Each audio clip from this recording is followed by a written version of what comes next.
অনেকদিন পর আমার এই চ্যানেলে কথা বলতে আসলাম। অনেক বড় একটা ভুল করে ফেলেছে।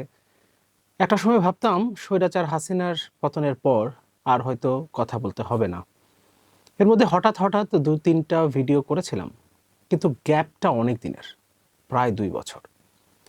ইউটিউবের অ্যালগরিদমের কারণে এখন এই ভিডিও হয়তো খুব বেশি মানুষের কাছে পৌঁছাবে না।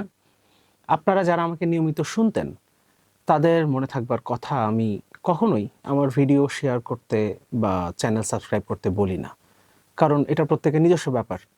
কিন্তু এখন কিছুদিন আমাকে একটু হেল্প করেন। যদি সম্ভব হয়, যদি কোনো সমস্যা না হয়, তাহলে নতুন ভিডিওগুলো সোশ্যাল মিডিয়াতে বা অন্য কোনোভাবে শেয়ার কইরেন। এতে এই অ্যালগরিদম, মানে যেটা মানে এখন নাই আসলে, ওইটা ব্যাক করবে ইউটিউবে, যাতে বেশি সংখ্যক মানুষের কাছে আসলে ভিডিওগুলো যায়। আজকে থেকে আবারও সেই পুরনো দিনের মতো, হাসিনার আমলের মতো আসলে নিয়মিত এই চ্যানেলে কথা বলা শুরু করছি। আশা করি নিয়মিত বলব। যদিও এখন আর আমার আগের দিনগুলোর পার্টনার জাহেদ ভাই নাই, আই মিন জাহেদ টেক। আরও ইন্টারেস্টিং ব্যাপার হলো, এখন কথা বলতে গেলে তো তাদের বিরুদ্ধেই যাওয়াটাই স্বাভাবিক। যাক, আমার সেটা ভেবে লাভ নাই। 5 আগস্টের পর অবশ্য এখন অনেকেই কথা বলেন নানান জায়গায়, নানান প্ল্যাটফর্মে, যাদের অনেককে হাতে পায়ে ধরেও হাসিনা রেজিমের বিরুদ্ধে একটা টু শব্দ করানো যায় নাই। যাই হোক, এইবার আলোচনায় যাই। দেশে গ্যাসের চরম সংকট চলছে। এর আগে ছিল তেলের ক্রাইসিস, সাথে বিদ্যুতের মানে লোডশেডিং। আচ্ছা, এই ক্রাইসিস ইচ্ছাকৃত কৃত্রিমভাবে দীর্ঘায়িত করা হচ্ছে কি? উচ্চ মূল্যে এলএনজি আমদানি এবং বিদেশি কোম্পানিকে দিয়ে নতুন টার্মিনাল নির্মাণ এবং আলো মানে পরিচালনার দায়িত্বটাও তাদেরকে দিতে জনসমর্থন আদায় করার জন্য সরকার এবং সাথে আন্তর্জাতিক কোম্পানিগুলো কি কাজ করছে? আরও ক্রিটিক্যাল এবং ইন্টারেস্টিং কিছু ব্যাপার আছে, পুরো আলোচনাটা আজকে শুনবেন। এলএনজি আমদানিতে বছরে গড়ে ৪৭,০০০ কোটি টাকা খরচ হয়। গত বছর এই খাতে ভর্তুকির পরিমাণ ছিল ৬,০০০ কোটি টাকা।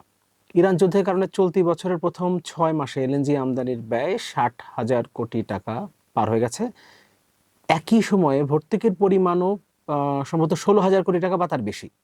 অভ্যন্তরীণভাবে মানে দেশের মধ্যে গ্যাস উত্তোলনের ব্যয় এলএনজি আমদানির তুলনায় অনেক কম। ফলে দেশীয় উৎস থেকে গ্যাস উত্তোলন এবং সরবরাহ বাড়ানোর ওপর গুরুত্ব দেওয়ার সুযোগ থাকলেও সেই ক্ষেত্রে তেমন অগ্রগতি নেই। সরকারের পক্ষ থেকে বাংলাদেশ পেট্রোলিয়াম কর্পোরেশনকে শক্তিশালী করার কথা বলা হচ্ছে অনেকদিন থেকেই, কিন্তু বাস্তবে যে পাইপলাইন নির্মাণ করা দরকার সেখানে কোনো অগ্রগতি নাই। নতুন কূপ খনন, গ্যাস উত্তোলনের কোনো গতি নাই। কিন্তু এলএনজি আমদানির জন্য টার্মিনাল নির্মাণে কিন্তু সরকারের অনেক আগ্রহ। দেশের বর্তমান 2 ভাসমান এলএনজি টার্মিনালের বয়স 10 বছরও হয় নাই। এর মধ্যেই এই 2 টার্মিনালের ত্রুটি একটা নিয়মিত ব্যাপার। কিন্তু মজার ব্যাপার হলো, এসব ত্রুটির সময় মতো মেরামত না করে 2টা কোম্পানি গড়িমসি করে। আর দুর্ঘটনা একটা ঘটছে এবং এর ফলে প্রায় 1 মাস ধরে একটা টার্মিনাল বন্ধ। সামিটে একটা টার্মিনাল আছে, ওইটা ঠিক থাকলেও কার্গো থেকে এলএনজি খালাস না করে পরিচালনাকারী কোম্পানি এক্সিলারেট এনার্জি নানান যুক্তি দেখাচ্ছে। এইবার ইন্টারেস্টিং ব্যাপারটা নিয়ে আলাপ করি। এলএনজি সংকট ইচ্ছা করে দীর্ঘায়িত করা হচ্ছে তার একটা প্রমাণ কিন্তু পাওয়া গেছে। সৌদির আরামকোর পাঠানো এলএনজিবাহী কার্গোকে পুরনো এবং ঝুঁকিপূর্ণ বলে খালাস করে নাই এক্সিলারেট, মানে মার্কিন কোম্পানি। অর্থাৎ এটি থেকে সামিটের ভাসমান যে টার্মিনাল, এলএনজি টার্মিনাল, ওইখানে খালাস করা হয় নাই, এলএনজি খালাস করা হয় নাই। এলএনজির অভাবে সামিটের টার্মিনালও বন্ধ হয়েছে। সামিটের এলএনজি টার্মিনালের টেকনিক্যাল সাপোর্ট দেয় হইল আমেরিকান এক্সিলারেট। নতুন টার্মিনাল যদি হয় দেশে, দায়িত্ব কে পাবে? এক্সিলারেটের চান্সই সবচেয়ে বেশি। এখন কথা হলো, সরকার কি ইনভলভ? সরকার প্রথমে এই যে খালাস হলো না, এটার কথা বলছিল যে বৈরী আবহাওয়ার কারণে খালাস করা যায় না। আসল কারণ এলএনজি খালাসে এক্সিলারেটরের আপত্তি, এবং সেই জাহাজ কিন্তু ফিরেও গেছে। তাহলে সরকার কেন প্রথমে ভুল তথ্য দিল? ভুল নাকি মিথ্যা কি বলবো। যাই হোক, অদ্ভুত ব্যাপার হলো 2021 সালেও এই ধরনের একটা কার্গোতে এলএনজি আসছিল, ওই সামিটের ওখানে এক্সিলারেট সেই সময় কিন্তু ওই কার্গো থেকে খালাস করেছিল। তাহলে এখন আপত্তি কেন? আর এর মধ্যেই জ্বালানি সংকট মোকাবেলা ও নিরবিচ্ছিন্ন বিদ্যুৎ সরবরাহ নিশ্চিত করতে 2029 সালের মধ্যে 3টা নতুন এলএনজি টার্মিনাল নির্মাণের ঘোষণা সরকার দিছে। শব্দগুলো খুব পরিচিত।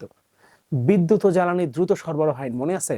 সেই কালো আইন, যে আইনে হাসিনার আমলে রেন্টাল, কুইক রেন্টাল বিদ্যুৎ কেন্দ্রের একের পর এক লাইসেন্স দেওয়া হয়েছিল, যেগুলো দিয়ে সামিটদের বড়লোক বানানো হয়েছিল। আর আওয়ামী লীগ আমলে ক্যাপাসিটি চার্জের নামে দেওয়া হয়েছিল 1 লাখ কোটি টাকারও বেশি। সরকার বদলাইছে 2বার, কিন্তু ক্যাপাসিটি চার্জ কিন্তু সরকার দিয়েই যাইতেছে। লোডশেডিং এর রেকর্ড, কোথাও কোথাও 18 ঘন্টা পর্যন্ত বিদ্যুৎ নাই, আর বিদ্যুৎ কেন্দ্রগুলোকে বসায় রেখে ক্যাপাসিটি চার্জ এখনো দেওয়া হচ্ছে। কিন্তু বিদ্যুৎ সংকট আর এখন গ্যাস সংকটকে কাজে লাগিয়ে চলছে এলএনজি টার্মিনাল নির্মাণ আর আমদানির লবি। আর যেটা বলছিলাম, নতুন এলএনজি টার্মিনাল স্থাপন করলে এক্সিলারেটরের পাওয়ার সম্ভাবনাই বেশি। আর প্রতিমন্ত্রী সাহেব বলতেছেন দেশের স্বার্থ বিকিয়ে দিয়ে কিছু করা হবে না। আচ্ছা, হঠাৎ করে দেশের স্বার্থ বিকিয়ে দেওয়া না দেওয়ার প্রশ্ন কই থেকে আসলো? একটা বড় কাহিনী হয়েছে এর মধ্যে, আমরা অনেকেই খেয়াল করি নাই, সেটা অলরেডি হয়ে গেছে। সেই আলাপ দিয়েই শেষ করব। তার আগে যে ঘটনাগুলো ঘটতেছে এর মধ্যে সেইটা একটু বলি। ঘটনাটা আসলে কি? কানাডিয়ান একজন লেখক আছে, সিনেমা বানায়, নির্মাতা, মানে চলচ্চিত্র নির্মাতা নমি ক্লেইন। তার একটা বই আছে, বিখ্যাত বই, the shock doctrine, the rise of disaster capitalism. সেই বইয়ের আলাপ হইল, কোনো দেশে যদি প্রাকৃতিক কিংবা মানব সৃষ্ট কোনো দুর্যোগ হয়, তাহলে সেই সুযোগে সেখানে নানা ধরনের অর্থনৈতিক তৎপরতা শুরু করা যায়। নানা রকম অর্থনৈতিক তত্ত্বের পরীক্ষা নিরীক্ষা চলে, আবার নতুন নতুন প্রকল্প নেওয়া যায়।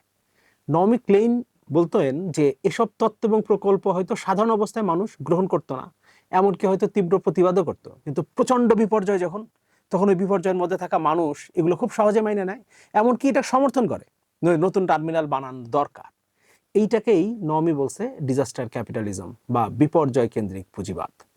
নমির পর একজন অস্ট্রেলিয়ান জার্মান অনুসন্ধানী সাংবাদিক এবং লেখক, ওনার নাম হচ্ছে অ্যান্টনি লোয়েনস্টেইন, 2015 সালে একটা বই লিখছিলেন, disaster capitalism making a killing out of catastrophe. উনি বলছেন বিপর্যয় কেন্দ্রিক পুঁজিবাদ যতটা না প্রাকৃতিক দুর্যোগ থেকে হয়, তার থেকে অনেক বেশি হচ্ছে মানব সৃষ্ট। মিলা যায়, তাই না? এইবার দেখি আসল কাহিনী, এর মধ্যে ভেতরে ভেতরে কি ঘটে গেছে। টিকে গ্রুপ নামে একটা ব্যবসায়ী গ্রুপ আছে, না না এটা তারেক রহমান গ্রুপ না, এটা এমনিতে টিকে গ্রুপ। তারা রিফাইনারি হিসেবে অকটেন সাপ্লাই করে। তাদের সুপার পেট্রোকেমিক্যালের বর্তমান রিফাইনারির বার্ষিক পরিশোধন ক্ষমতা 5 লাখ টন। একটু হিসাবগুলো মনে রাখি। এই যে দেশে ভয়াবহ জ্বালানি সংকট চলছে, এই সময় টিকে গ্রুপ চাহিদা অনুযায়ী বিপিসিকে অকটেন সরবরাহ করে নাই। আবার এদের অকটেনের মানও ভালো না, অনেক অভিযোগ আছে। তাহলে কি করা উচিত? তাদের অনুমোদন বন্ধ করা নাকি অন্য কিছু? হয়েছে কি, সেই টিকে গ্রুপকে এখন দেয়া হচ্ছে 22 লাখ টন পরিশোধনের অনুমোদন, এই ক্রাইসিসের সময় যারা সরবরাহ করে নাই। কেন? কারণ জ্বালানি সংকট। টিকে এখন নতুন আরেকটা বড় রিফাইনারি স্থাপন করতেছে, 2027 সালের মার্চে নির্মাণ শেষ হবে। এইটা রিফাইন করবে 17 লাখ টন, 17 আর আগের 5, মোট 22 লাখ টন। দেশে প্রতি বছর জ্বালানি তেলের চাহিদা মোটামুটি 65 লাখ টন। মানে রাষ্ট্রীয় মালিকানাধীন একটা আছে ইস্টার্ন রিফাইনারি, তাদের ক্ষমতা 15 লাখ টন। অনেক দিন থেকে কথা হচ্ছে যে ইস্টার্ন রিফাইনারি মানে সরকারিটার ক্যাপাসিটি 30 লাখ টন বাড়ানো যায়, বাড়ানো দরকার। প্রজেক্ট প্রপোজালও রেডি করা আছে, অনেক আগে থেকে শুনতেছি আমরা, কিন্তু অর্থের নাকি অভাব, এই কারণে প্রকল্পটি করা যাচ্ছে না, আটকে আছে। আর বেসরকারি খাতে বিভিন্ন গ্রুপ রিফাইনারি স্থাপন করছে। বোঝা যাচ্ছে কি, ইস্টার্ন রিফাইনারি মানে সরকারি রিফাইনারির প্রকল্পটি আটকে কেন আছে, এর উদ্দেশ্য কি? আর ডিজেল আমদানি এবং সরবরাহের একটা বড় অংশ বেসরকারি খাতে দেয়ানটা তো মোটামুটি ফাইনাল করছে সরকার। মন্ত্রী মশাই এর পক্ষে সাফাই গাইছেন সুযোগ পাইলেই। পেট্রোল পাম্পে লাইন দেখে নাকি তার বুক ফেটে কষ্ট হইতেছে জনগণের জন্য। তাই বেসরকারি খাত মানে ব্যবসায়ীদের হাতে দিতে হবে।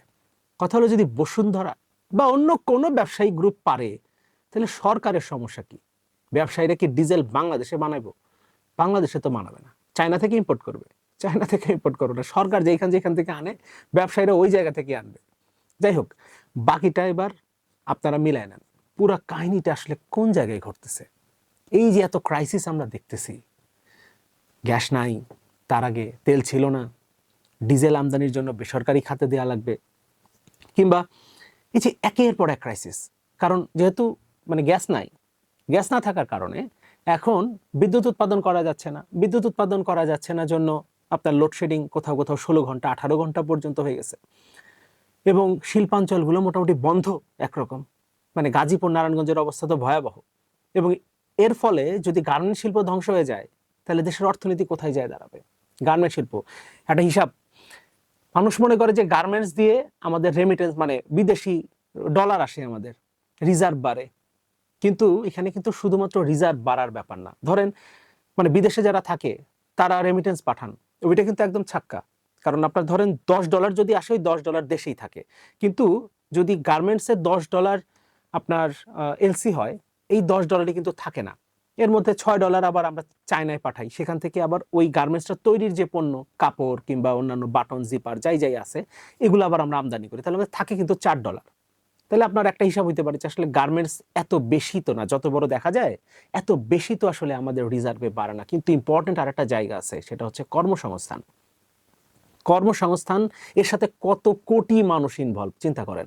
যদি গার্মেন্ট শিল্প দেশ থেকে চলে যায়, মানে দেশে যদি গার্মেন্ট শিল্পের বিপর্যয় ঘটে, তাইলে এই মানুষগুলোর কি হবে? আর কর্মসংস্থান যদি না থাকে, আইন শৃঙ্খলা পরিস্থিতি খারাপ হবে, খুব স্বাভাবিক ব্যাপার।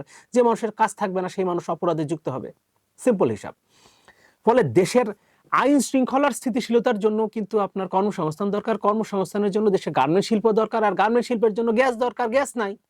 এখন এই সব ক্রাইসিস মিলে আপনি বেসরকারি খাত আর হচ্ছে বিদেশি কোম্পানি, ঘুরে ফিরে আপনি ওই জায়গায় যাচ্ছেন। মানে যে মাঝে মাঝে অনেকে এখন বলতে শুরু করছে যে সবই যখন বেসরকারি, তাহলে সরকারটা কেন সরকারি থাকবে, সরকারটাও বেসরকারি খাতে চলে যাক, মানে এরকম একটা পরিস্থিতি। কিন্তু এর মধ্যে আবার নতুন করে ঢুকছে বিদেশি কোম্পানি, আবার আমেরিকার সাথে চুক্তির ব্যাপার তো আছেই।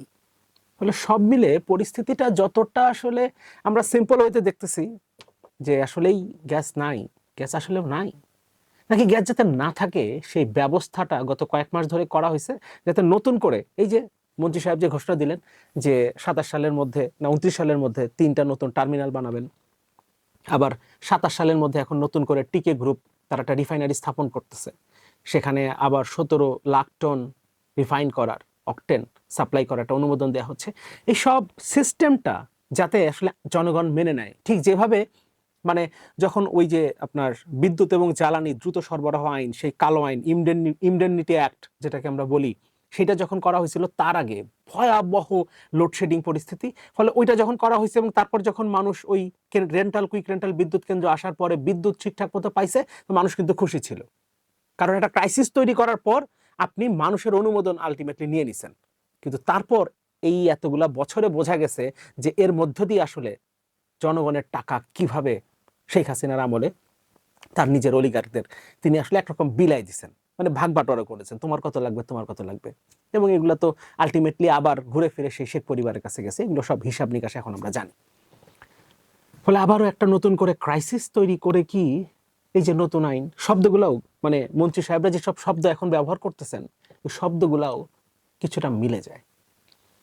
ফলে ভয় পাচ্ছি, এই যে ভয় পেয়ে আসলে নতুন করে কথা বলতে শুরু করলাম, এরকম ভয় পাচ্ছি যে মানে পরিস্থিতিটা হাসিনার আমল যেভাবে 15.5 বছরে এমন একটা ভয়ঙ্কর জায়গায় চলে গেছিল, আবার ওরকম কোনো দিকে কি যাব? যাই হোক, ভালো থাকবেন।